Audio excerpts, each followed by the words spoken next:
Welcome to Sinha commerce classes. आज के इस वीडियो में मैं आपको Nalanda open university bachelor of commerce B Com part 2 paper 3 honours specialise accounting annual examination में जो क्वेश्चन नंबर 7 पूछा गया था उसको मैं क्या करूँगा, सॉल्व करके बताऊँगा। बहुत सारे स्टूडेंट्स मैसेजेस कर रहे थे व्हाट्सएप पे, यूट्यूब पे कि सर आप 2021 का क्वेश्चन नंबर 7 क्या करें, सॉल्व करके बताएं, क्योंकि उन लोग का 16 अगस्त 2023 से क्या है, एग्ज़ाम है। तो एक्चुअली प्रीवियस ईयर के क्वेश्चंस पढ़ के पास होना चाहते हैं, लेकिन मेरा जो स्टूडेंट्स हैं उनसे एक रिक्वेस्ट है कि ये प्रॉपर वे नहीं है कि प्रीवियस ईयर का क्वेश्चन पढ़ लेंगे और एग्ज़ाम दे देंगे, पास कर जाएंगे। इससे आप एग्ज़ाम तो पास कर जाएंगे मान लेते, लेकिन फ्यूचर में आपको क्या होगा, दिक्कत हो सकता है। ठीक है, मान लेते 2021 का आपने क्वेश्चन पढ़ा और मान लेते 2021 का क्वेश्चन नहीं आया एग्जामिनेशन में, तब क्या कीजिएगा, तब प्रॉब्लम हो जाएगा ना,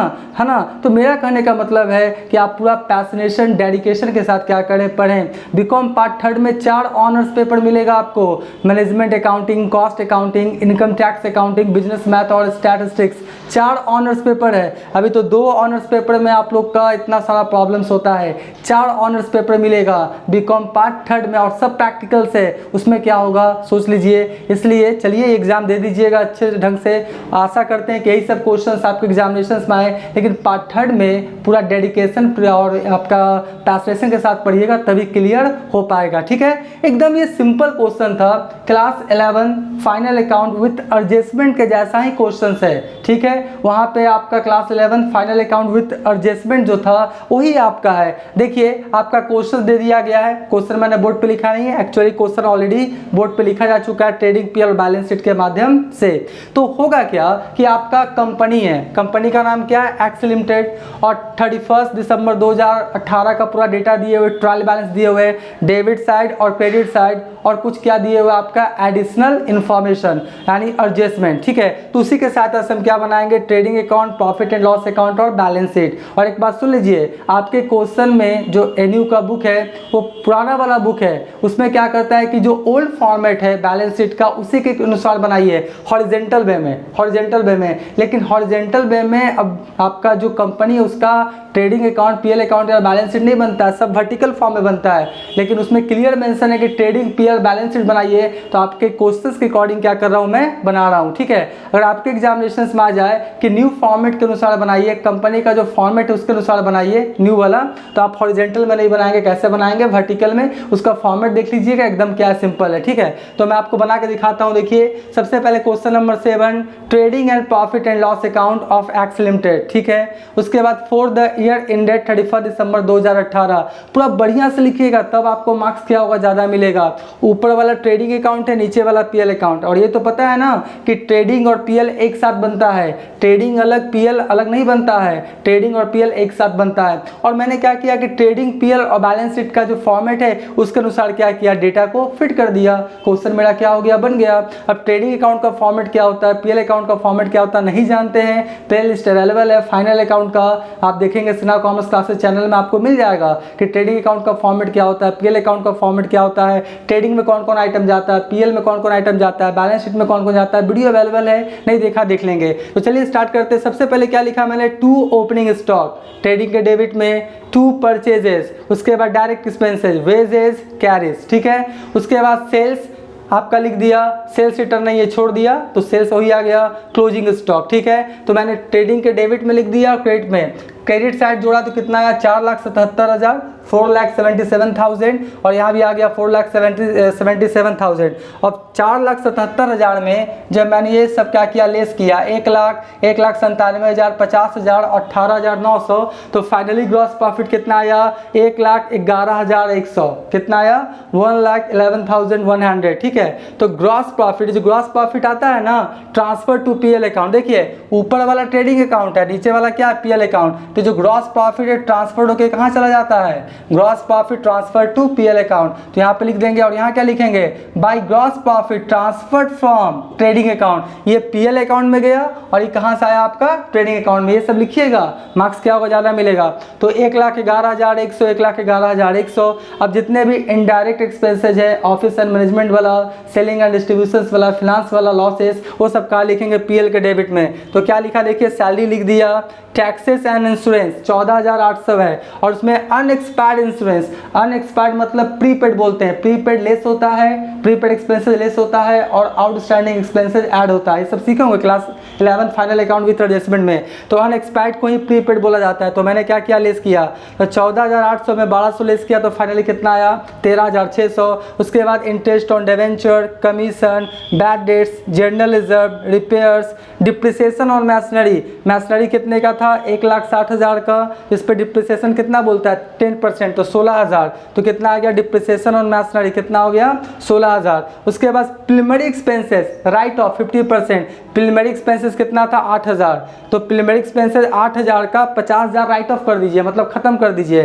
तो बचा कितना 4,000। तो यहाँ पर कितना लिखा हमने, प्रिलिमिनरी एक्सपेंसेस रिटर्न ऑफ कितना लिखा 4,000। उसके बाद इसको समझिएगा, रिजर्व ऑन क्या बोलता है डेटर्स, कितना आपका कुछ बोल रहा था अमाउंट शायद 3%, तो यहाँ पर देखिए उसको लिखे नहीं, उसको भी लिख ही देते हैं। क्या लिखते हैं, reserve, reserve, reserve on debtors, इसको नहीं लिखे थे वर्किंग नोट्स में, रिजर्व ऑन डेटर्स। तो डेटर्स से कितने का देख लीजिए, डेटर से कितना 1,21,000 का ना, 1,21,000 का साथ कितना बोल रहा था 3% है ना। अभी हमको चेक करना पड़ेगा कि 1,21,000, 1,21,000 का कितना 3%, 36,30, ठीक है 36, ठीक 3% है, 36,30, यानी आपका बोलता है कि जितना डेटर्स है उसका 3% क्या होगा, प्रोविजन करो, डूबने का संभावना है, ठीक है। तो 1,21,000 का 3% कितना हो गया 3,630, यानी 3,630, ठीक है। लेकिन जब क्वेश्चन में देखिएगा तो आपको क्रेडिट साइड में रिजर्व फॉर बैड डेब्ट्स है, यानी ओल्ड रिजर्व, यानी आपको करना कितना है 3,630 करेंट ईयर में, लेकिन पहले से आपका रिजर्व कितना बचा हुआ है 1,500। देखिएगा रिजर्व फॉर बैड डेब्ट्स लिखा हुआ है, उसे ओल्ड रिजर्व बोलते हैं, क्या बोलते हैं, ओल्ड रिजर्व। तो 3,630 करना है, इसमें पहले से 1,500 अवेलेबल है, उस अकाउंट में अवेलेबल है, तो करना कितना मात्र पड़ेगा आपको, कितना 2,130। तो 2,130 करेंट ईयर में करेंगे, 1,500 पहले से अवेलेबल है, तो टोटल कितना हो जाएगा मेरा 3,630। बात समझे ना। ऐसे फॉर एग्जांपल आपको 2,000 रुपया चाहिए, 500 रुपया आपके पास पहले से अवेलेबल है, तो अब कितना चाहिए 1,500, सीधा सा बात है। वही चीज़ है कि 3,630 करना है, 1,500 पहले से अवेलेबल है, तो चाहिए कितना 2,130। तो 2,130 हो गया, तो देखिए लिखेंगे कैसे, to reserve on debtor 3,630 less old reserve, उसको ओल्ड रिजर्व के नाम से जानते हैं 1,500, तो फाइनली कितना आ गया 2,130। करेंट ईयर में करेंगे, 1,500 पहले से है, 3,630 आपका हो जाएगा, ठीक है, ये हो गया। उसके बाद क्रेडिट साइड में देखिए ट्रांसफर फीस है, क्रेडिट साइड में ट्रांसफर फीस है, रेंट बोलता है 2,120 है, और अभी भी लेना बाकी कितना है 800, तो आपका 2,120 800, तो टोटल कितना हो गया 3,920, और डिस्काउंट कितना है आपका 280, ठीक है। अब मैं कॉन्सेप्ट देता हूं, ध्यान सुनिए।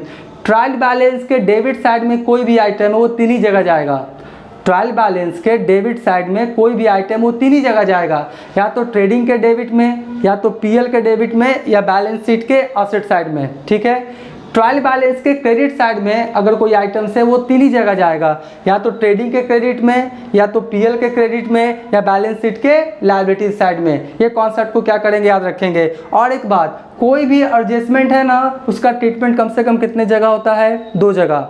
कोई भी एडजस्टमेंट्स है उसका कम से कम ट्रीटमेंट कितने जगह होता है 2 जगह। एक होगा ट्रेडिंग या पीएल में कहीं एक जगह, और दूसरा कहाँ होगा आपका बैलेंस शीट में। तो एक बात याद रखिएगा, जो एडजस्टमेंट है उसका ट्रीटमेंट कितने जगह होता है 2 जगह, ट्रेडिंग पीएल में कहीं एक जगह, और दूसरा कहाँ बैलेंस शीट में। याद समझ गए। और आमतौर पर जो एडजस्टमेंट होता है वो ट्रायल बैलेंस के बाहर होता है।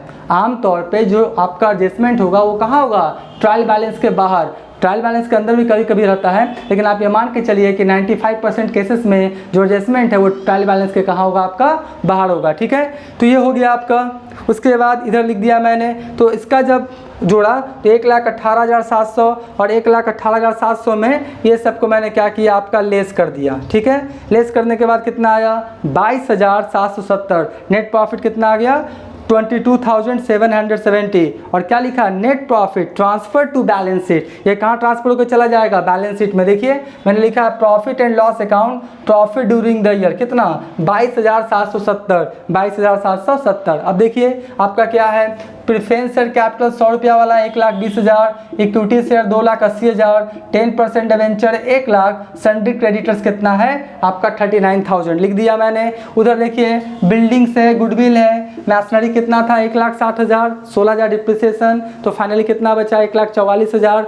अनएक्सपायर्ड इंश्योरेंस जिसको प्रीपेड इंश्योरेंस बोलते हैं, करेंट असेट्स है, कहाँ लिखेंगे 1,200, कैश है 4,400, डेटर्स 1,21,000 में आपका जो रिजर्व था 3,630 क्या हो गया, लेस हो गया, तो फाइनली कितना बचा 1,17,370, 1,17,370। ठीक है, उसके बाद रेंट रिसीवेबल कितना है, रेंट लेना बाकी कितना है 800। उसके बाद प्रीलिमिनरी एक्सपेंसेस 8,000 था, जिसमें 4,000 क्या हो गया, राइट ऑफ हो गया, बचा कितना 4,000, तो उसको लिख दिया। और क्लोजिंग स्टॉक कितना लिख दिया 1,20,000। तो जब मैंने इसको जोड़ा तो फाइनली कितना आया 5,61,770, 5,61,770, 5,61,770। तो इस तरह से आपका ट्रेडिंग पीएल बैलेंस शीट क्या हो गया, बन के तैयार हो गया। कौन सा वे में, हॉरिजॉन्टल वे में। ठीक है, क्योंकि एनयू की किताब में ये पुराना फॉर्मेट ही दे रहा है, और कुछ स्टूडेंट्स मैसेजेस भी कर रहे थे सर कौन फॉर्मेट से बनाए, तो पुराना बुक है तो इसी फॉर्मेट से बना दीजिएगा। अगर क्वेश्चन में लिख दे कि न्यू फॉर्मेट से बनाइए तो हॉरिजॉन्टल की जगह क्या कर लीजिएगा, वर्टिकल फॉर्मेट देख लीजिएगा, वर्टिकल में इस चीज़ को क्या कीजिएगा, उतार दीजिएगा। राइट, तो आप क्या करें, सबसे पहले इसका स्क्रीनशॉट ले लें।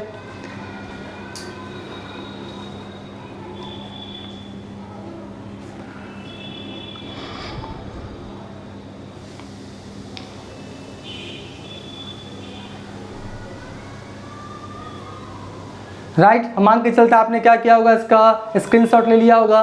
तो मेरे तरफ से best of luck for your examinations. हम भगवान से यही प्रार्थना करते हैं कि आपका एग्ज़ाम अच्छा जाए और आप अच्छे नंबरों से क्या हो जाएं, पास हो जाएं। तो आज का वीडियो, आज का क्लास यही करते हैं। Thank you.